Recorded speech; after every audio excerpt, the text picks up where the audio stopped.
everyone, my name is Hannah and I am a nutrition educator with Cornell Cooperative Extension of Jefferson County.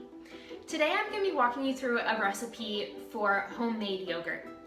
This is a great recipe because you can make a lot of yogurt for pretty much the cost of a gallon of milk, and you can avoid all the sugars and added flavorings that sometimes are in yogurt. So this is a really pretty simple recipe. It does take a lot of time and a good thermometer. So we need to start by heating up the milk enough to kill any lingering bacteria and scald it. Then it gets cooled down to the point where we can add in our starter yogurt. So this can be any type of yogurt you have around. It just needs to obviously be fresh, in good condition, not expired, and preferably without any added sugar or added flavoring. Those can sometimes affect the outcome of your yogurt and the thickness.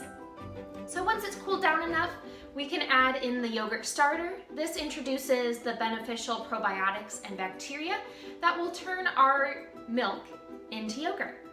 Then we just get to incubate it for about 6 to 8 hours so it can thicken up. A couple really important things about this recipe is everything needs to be really clean and sterile. So we'll be making it in a slow cooker, but you can also make it on the stovetop or in a Instapot, Ninja, yogurt maker, something like that. But you just need to make sure that anything you are using is very clean. So wash it all with hot soapy water. I will sometimes put boiling water after I wash it just to make sure it's nice and clean and nothing unsavory or harmful can get introduced. We also want to make sure that we are keeping it covered when needed, and so nothing will fall in, and then refrigerating it promptly once our yogurt is made. Once you follow all these safety tips though, you will come out with some delicious, tangy yogurt. I will be making our yogurt with low-fat milk, but you can use whatever milk you have available.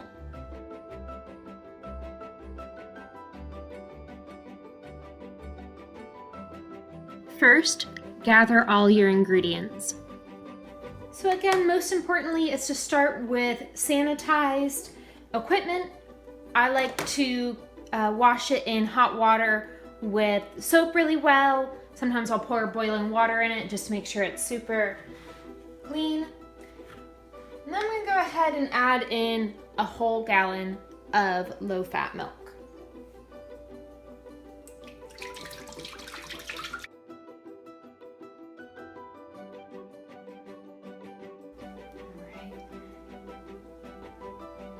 You can see it fits it pretty perfectly.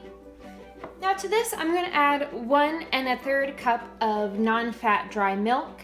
This will help the yogurt get nice and firm. If you want a waterier yogurt or you don't have dry powdered milk, that's totally fine. You can just omit it.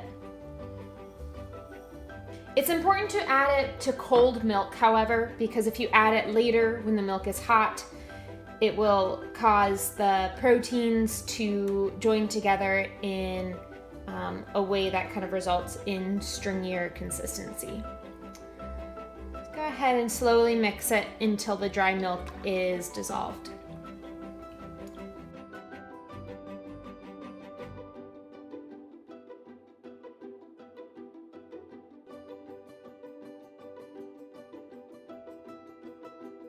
Alright, now I will go ahead and turn on my slow cooker. The first step is we want to scald the milk to 180 degrees. So you can do this at, I'm gonna start heating it up at high.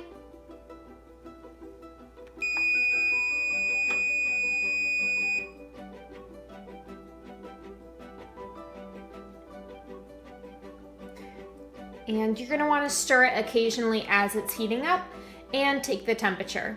Depending on your slow cooker, this can take up to 15 minutes to heat it. And I'll show you once we're at the temperature, we're going to keep it there. If you're doing this on the stove top, again, you'd want the same temperature, 180.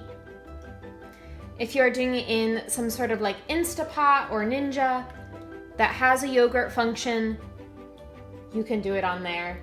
And usually that will bring it up to the correct temperature, but you might want to take it just in case.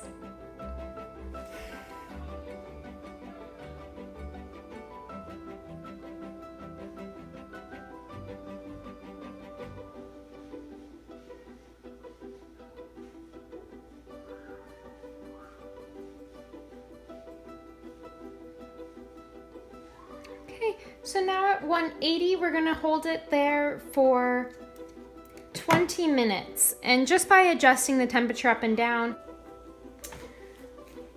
So after my yogurt stayed at 180 degrees for 20 minutes, I let it cool down by turning off my slow cooker, and I want it to be between 108 and 113 degrees. Perfect, so it's right about 109 right now. So at that point, I can go ahead and add in my 1 cup of yogurt, which is gonna act as a starter to start our yogurt and get the proteins in the milk congealing. Let's use a whisk. We want it to be fully incorporated into the milk. So the probiotics, the beneficial bacteria in the yogurt will now start eating the sugars in the milk, which then makes the proteins in the milk congeal and turn into yogurt.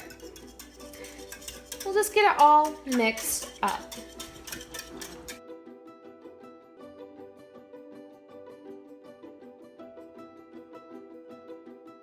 Now that the yogurt starter has fully dissolved, and again, you can use whatever type of yogurt you have around, just make sure it is a plain yogurt and unsweetened is best.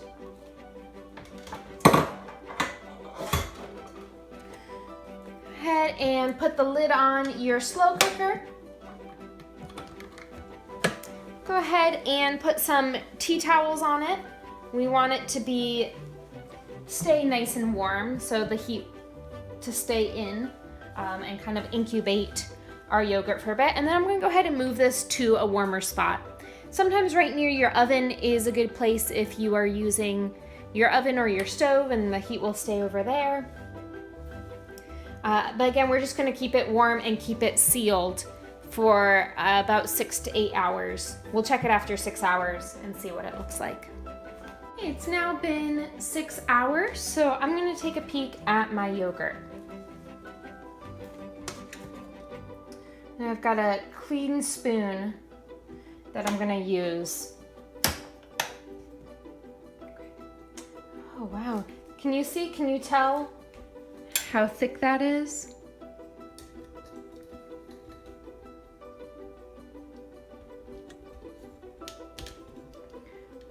So it's thickened up considerably and is now more of that yogurt texture that I am looking for.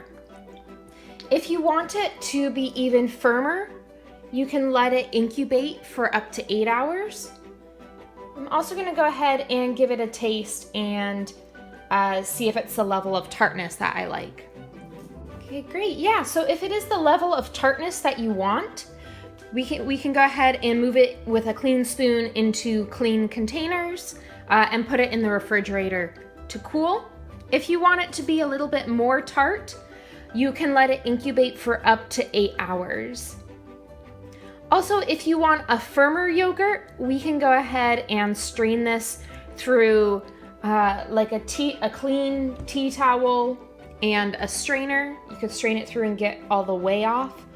But this is great for my purposes. This will be really good for breakfast.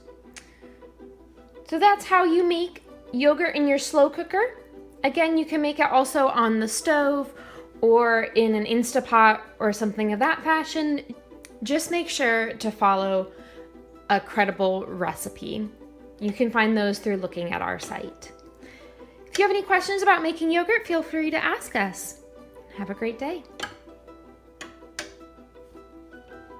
So if you are interested in straining, that's what it could look like. I've got a clean dish towel here, one that's a little bit looser weave. I scoop my yogurt in. That's in a strainer, which is in a bowl, and you can already see some of the whey is dripping out. So then the whey, or the liquid, will get collected and your yogurt will become thicker and lower moisture. And then while it's straining, because it will take several hours, I'm going to go ahead and move this to the fridge and put some saran wrap or plastic wrap over it.